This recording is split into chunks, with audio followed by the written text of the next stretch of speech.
Assalamualaikum warahmatullahi wabarakatuh. Pada pertemuan kali ini kita melanjutkan kasus-kasus penerapan hukum Newton. Silahkan dibuka halaman di PDF-nya halaman 20, contoh 1.3. Di sini kasusnya rumit, jadi Ibu sederhanakan. Ya, disederhanakan saja ya, supaya tidak rumit.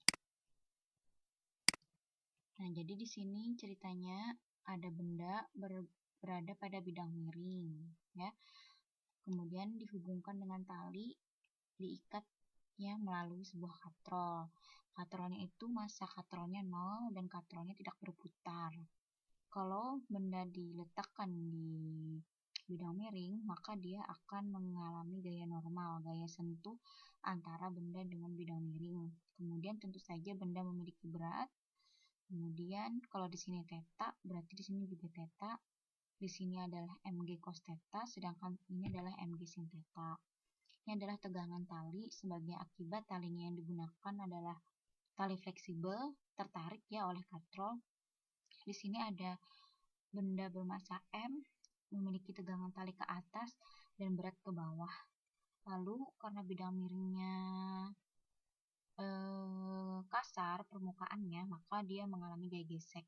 Di sini kita misalkan bendanya bergerak ke arah sana, sedangkan ini ke sini. Jadi kita turun, yang ini turun ke bawah, yang ini naik ke atas.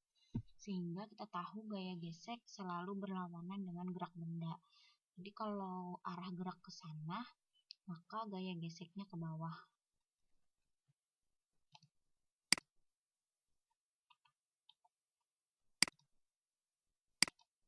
Sekarang kita misalkan dulu ya. Kita misalkan yang mirip dengan yang di buku itu, tapi kita sederhanakan supaya tidak rumit. Misalkan di sini pertanyaannya adalah tentukan sudut di sini agar apa? Agar sistem ini bergerak ini ke sana, ini ke bawah, tapi dengan kecepatan konstan. Ingat massa katrol 0, katrol tidak berputar sehingga percepatan sudut katrol juga sama dengan 0. Karena yang diinginkan adalah mencari sudut saat kecepatan konstan, maka kecepatan konstan itu berarti percepatan sama dengan 0. Kita tinjau saja secara keseluruhan ya, karena yang pertanyaan pertama adalah mencari theta. Kita misalkan dulu kasus sederhana. Karena kalau tidak licin, menyelesaikannya rumit seperti di buku itu. Nah, jadi saya buat dulu yang sederhana. Kasus pertama. Sistemnya tadi kecepatannya konstan, tetapi licin permukaannya sehingga kita anggap gaya gesek sama dengan 0. Tulis sigma F sama dengan M dikali A. Kalian lihat gaya-gaya yang searah gerak. Di sini ada W1, ada T. Yang positif adalah yang searah gerak, sehingga W1 positif. Karena kan ini arahnya ke bawah, sedangkan T negatif. Lalu yang ini arah geraknya ke sana, berarti T positif, W sin theta negatif. Kita misalkan dulu yang sederhana ya, gaya geseknya sama dengan 0. Jadi di sini apa? Lihat yang ini T positif, kemudian ini negatif, tambah W karena di sini ini positif, T ininya negatif. Ini masanya kita gabungkan M tambah M, karena kita langsung meninjau dua keseluruhan. Yang ini digabung dengan sistem yang ini, jadi M tambah M. Percepatannya sama dengan 0. Kenapa sama dengan 0? Karena tadi kita misalkan kecepatannya konstan. Ini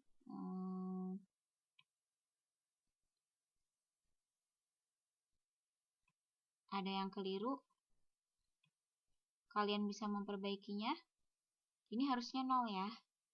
Nah, berarti ini harusnya 0. 0, berarti ini karena M tambah M dikali 0, itu harusnya jadi 0. Berarti ini saya keliru malam tadi ya. Berarti ini 0, berarti di sini hanya ada MG. Nah, yang ini dengan ini tidak ada. Ini kita coret, saya blok kah. Nah, ini harusnya tidak ada. Karena tadi di sini pengalinya ini jadi sama dengan 0. Berarti yang ini juga sama dengan 0. Kemudian, nah ini juga sama dengan 0. Jadi apa? Sin theta sama dengan, ini kan sama dengan 0. Berarti sin theta sama dengan mg. Kita buat sini deh.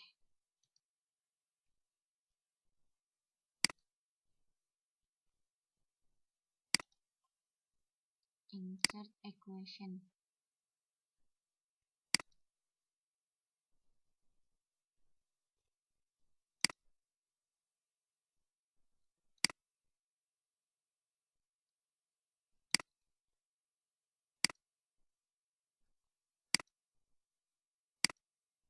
Sin theta sama dengan, kelihatan ya, sin theta sama dengan, ingat tadi ini 0, berarti ini 0, ini 0, ini 0, ini 0, berarti tersisa apa? Ini yang di sini ya, mg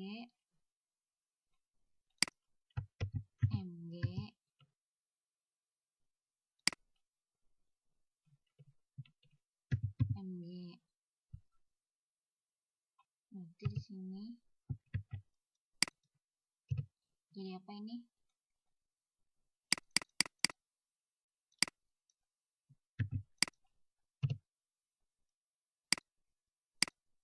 Kita perbaiki. Sin theta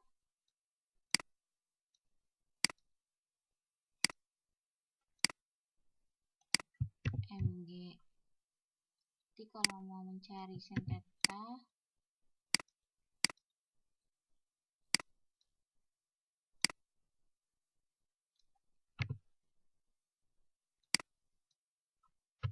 ya, jadi kalau hanya mau mencari tetanya saja bagaimana?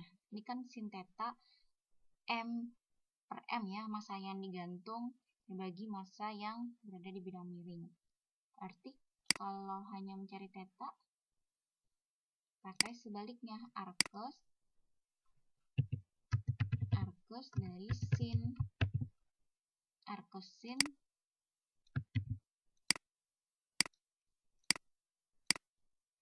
nah ini ya,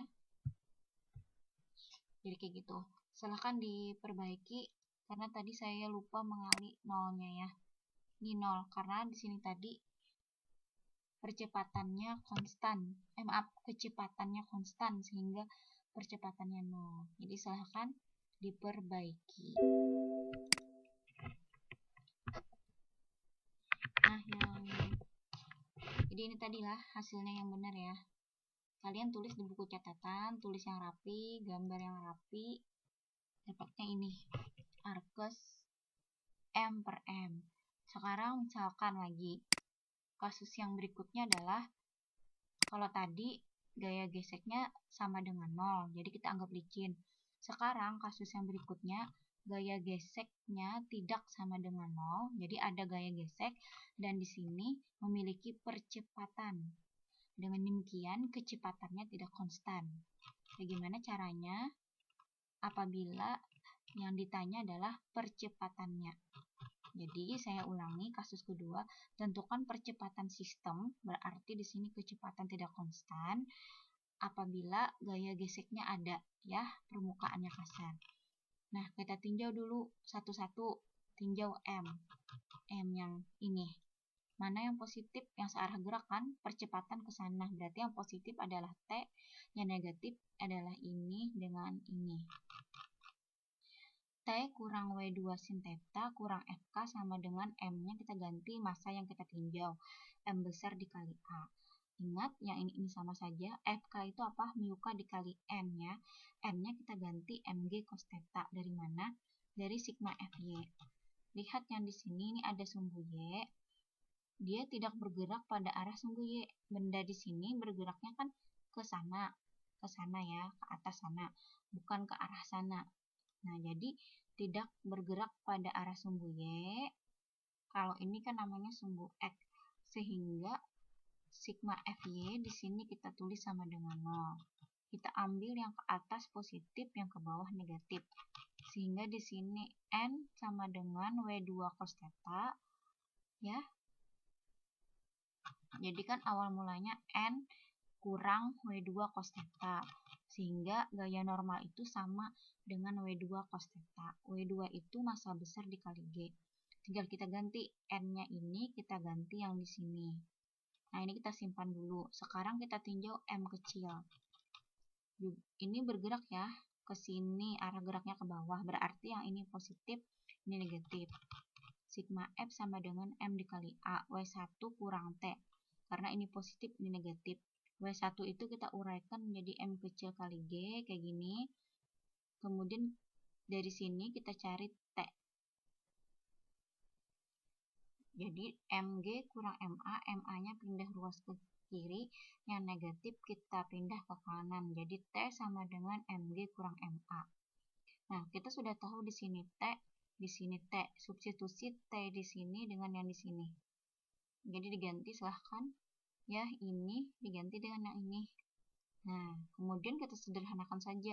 Di sini ada MA, kita pindah ruas ke sini jadi positif. Lalu kita kelompokkan, A-nya kita tarik keluar, sehingga di sini M besar tambah M kecil. Lalu lihat di sini ada G, G-nya kita tarik keluar. Nah, supaya lebih sederhana aja sih sebenarnya. Kemudian kalau kita mencari A, berarti apa? Yang ruas ini dibagi dengan M besar tambah M kecil. Nah ya, jadinya adalah percepatan yang dialami sistem adalah seperti ini. Gitu. Baik, kita lanjut.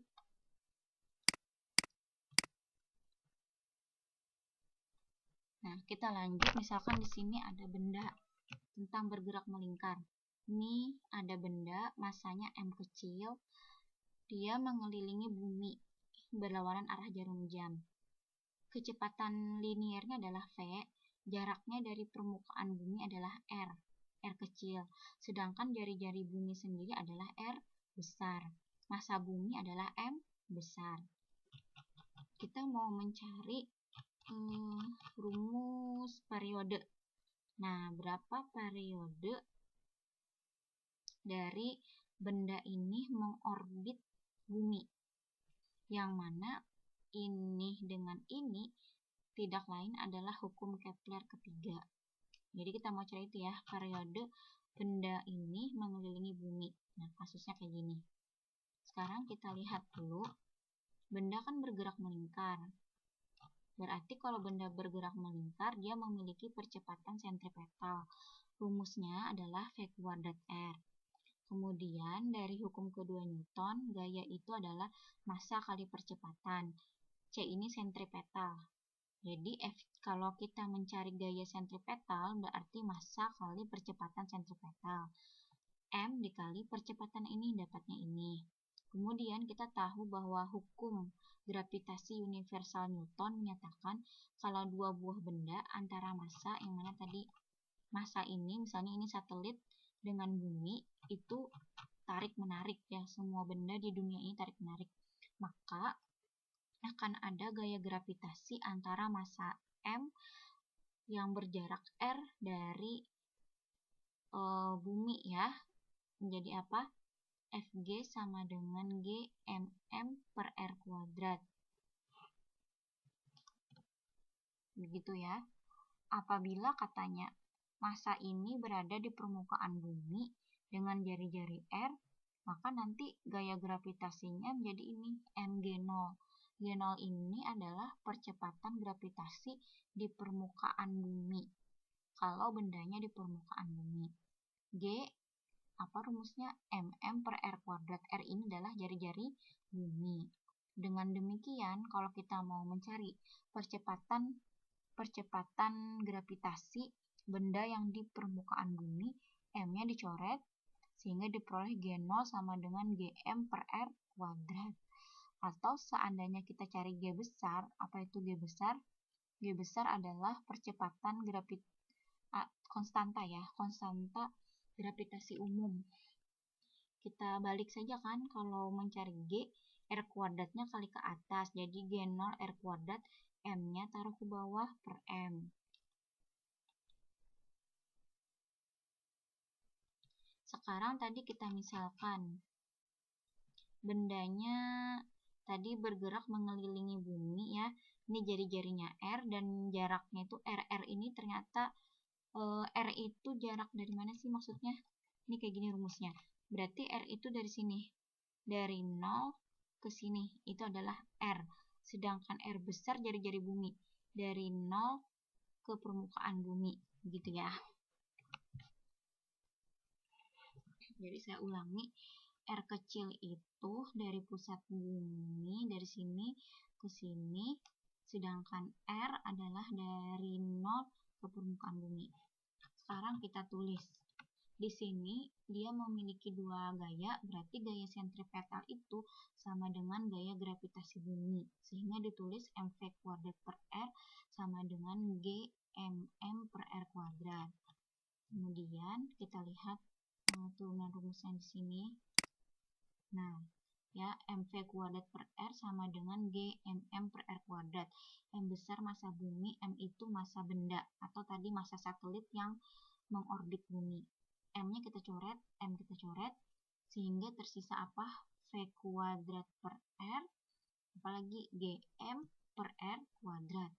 V kuadrat, V itu karena tadi benda bergerak melingkar, maka kita bisa menghubungkannya dengan rumus gerak melingkar. Jadi V sama dengan omega R. Omega itu apa?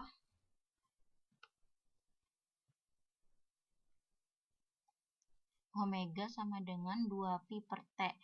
Pi 3,14, T-nya adalah periode satelit mengelilingi bumi. Kalau kita kuadratkan, karena di sini dicari kuadrat, V kuadrat, berarti ini juga dikuadratkan. Jadi apa? 2 jadi 4, Pi jadi P kuadrat, R jadi R kuadrat, T jadi T kuadrat. Yang ini kita masukkan ke sini. Jadinya ini. Jangan lupa di sini masih ada lagi dibagi R. Kemudian yang ini sisanya tadi karena M-nya dicoret. Lalu coret lagi R kuadrat dibagi R. Jadi dapatnya ini. Makanya kalian cari-cari, tulis di buku ya, tulis di buku termasuk yang salah dalam ibu menulis tadi. Kemudian ini tetap GM per R kuadrat. Kalau kita mencari periode, ini dikali silang. Ya, T kuadratnya ke atas, GM-nya ke bawah. Lalu R kuadratnya kali ke atas. Jadi di sini 4pi kuadrat R pangkat 3 per GM sama dengan T pangkat 2. Tahu kalau kita balik, diputar aja susunannya. T kuadrat sama dengan 4pi kuadrat R pangkat 3 per GM. Nah, seandainya kita misalkan tadi kan percepatan di permukaan bumi ya, kita tadi tahu yang mana tadi di bukunya, G sama dengan yang ini kan, G percepatan gravitasi GM per R kuadrat itu kalau di permukaan bumi. Mana tadi? Nih, secara umum kan kayak gini, percepatan di permukaan bumi boleh ditulis G0 atau boleh juga ditulis G. Jadi G sama dengan GM per R kuadrat. Kalau kita cari GM berarti apa kali silang ke atas GR kuadrat. Sehingga yang GM di sini boleh kita ganti dengan apa? GM di sini boleh kita ganti dengan GR kuadrat. Makanya diperoleh ini. Nah, yang ini dengan ini disebut sebagai hukum ketiga Kepler. Periode benda, periode kuadrat periode benda mengelilingi bumi apa? Berbanding lurus dengan pangkat 3 jarak benda mengelilingi bumi, dan ini berlaku umum untuk benda apapun di luar angkasa. Kalau ini tadi benda mengelilingi bumi, yang bisa saja kan satelit mengelilingi Mars misalnya, atau bumi mengelilingi matahari, tinggal diganti M-nya. Kalau bumi mengelilingi matahari berarti T-nya ini milik siapa? Periode bumi, dan M ini massa matahari. Kalau yang di kasus ini adalah T-nya periode satelit mengelilingi bumi, M-nya adalah massa bumi. Jadi menyesuaikan saja dengan objeknya. Ya.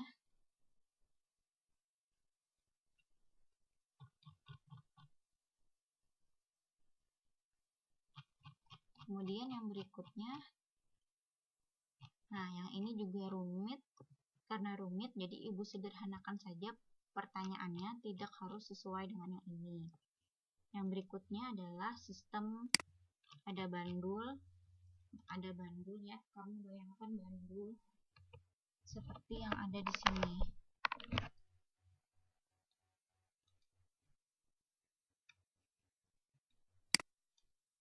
Ini ada bandul, gambar bandulnya berkelihatan. Nah, ini ada bandul diikat ya di sini, kemudian kita putar, jadi diputar. Nah, kalau di kasus ini jari-jarinya makin lama makin kecil, tetapi ibu sederhanakan saja nanti rumit. Jadi kita misal ini berputar ya, dia berputar gitu ya. Jari-jarinya konstan. Jadi nih kita lihat ada tali panjangnya L, di sini sudutnya theta. Saat di titik di sini saat theta maksimum berarti saat dia itu paling simpangannya paling jauh ya. Simpangannya paling jauh tadi bergerak melingkar kayak gini secara horizontal. Massa ini memiliki berat W, lalu tegangan tali di sini T. Kita proyeksikan kalau di sini theta, berarti di sini juga theta. Ini matematika ya. Sudutnya di sini theta, berarti di sini juga theta. Kemudian ini diuraikan kalau di sini theta, berarti di sini apa? Ini kan membentuk segitiga. Jadi kalau di samping T cos theta, kalau yang di sini T sin theta. Karena garis ini sejajar dengan yang ini. Jadi yang ini adalah di depan sudut kan, berarti ini adalah T sin theta. Maka yang di sini yang sejajarnya juga T sin theta. Jarak dari pusat sini ke massa benda adalah sejauh R. Pertanyaannya tentukan ada theta ini. Tetanya berapa gitu ya. Jika pertanyaannya itu, jadi saya sederhanakan saja. Benda bergerak melingkar berarti benda mengalami gaya sentripetal. Kalau di sini pusatnya, pusat lingkarannya di sini, kalau digambarkan, benar kan pusatnya di sini kan? Maka di sini yang menuju pusat lingkaran adalah gaya ini, T sin theta. Dengan demikian, gaya sentripetal itu tidak lain T sin theta. Gaya sentripetal apa rumusnya? mv kuadrat per R. Massa benda, kecepatan linier benda dibagi jari-jari, ini jari-jari dari sini ke sini untuk R. Kalau kita mau cari tegangan talinya, nanti tinggal ini jadi bolak-balik. Sin tetanya pindah ke bawah, mv kuadrat per R sin theta jika ditanya T. Kemudian kita lihat lagi sumbu Y. Sumbu Y di sini ada T cos theta, ada W. Bendanya kan berputarnya kayak gini. Nah, kayak gini. Bukan arah vertikal, tapi arah horizontal. Atau lebih mudah dilihat begini. Dia muternya di sini. Muter, muter, muter. Horizontal. Jadi bukan arah vertikal. Oleh karena itu, di sini T cos theta ke atas, T cos theta ke bawah W. Jadi ini seimbang. Ya, seimbang. T cos theta positif.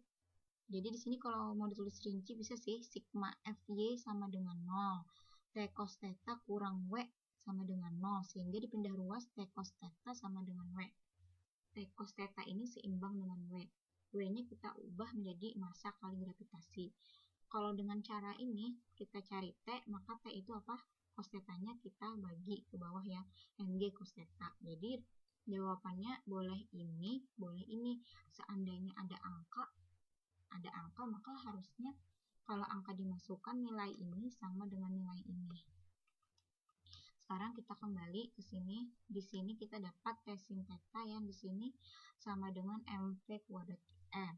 Sedangkan yang di sini kita dapat T cos theta sama dengan mg. Sekarang kita bagi persamaan ini, kita bagi dengan yang ini. Jadi apa? Sin T dulu dibagi T 1. Sin dibagi cos jadi tan. Kemudian ini kita bagi ini, mv kuadrat per R dibagi mg. Ini dibagi mg. M coret M, tersisa apa? V kuadrat. Jadi apa? V kuadrat per GR. Nah, dapat sudah. Berarti kalau ditanyanya theta, maka sudut maksimalnya adalah theta adalah antitangen atau arkostan dari V kuadrat per GR. Mungkin nanti diketahui di soal V-nya, G-nya, dan R-nya. Nah, ini saja untuk hari ini. Kalian tolong dicatat ulang semua yang dijelaskan di buku, digambar yang rapi. Ya, perbaiki yang ibu salah tadi. Minggu depan kita ke bab baru saja tentang ini. Ini pertemuan 12, berarti minggu depan pertemuan 13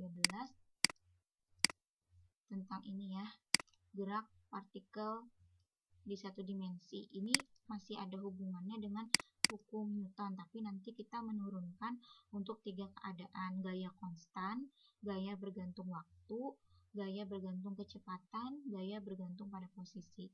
Silahkan kalian coba-coba dilihat-lihat rumusnya.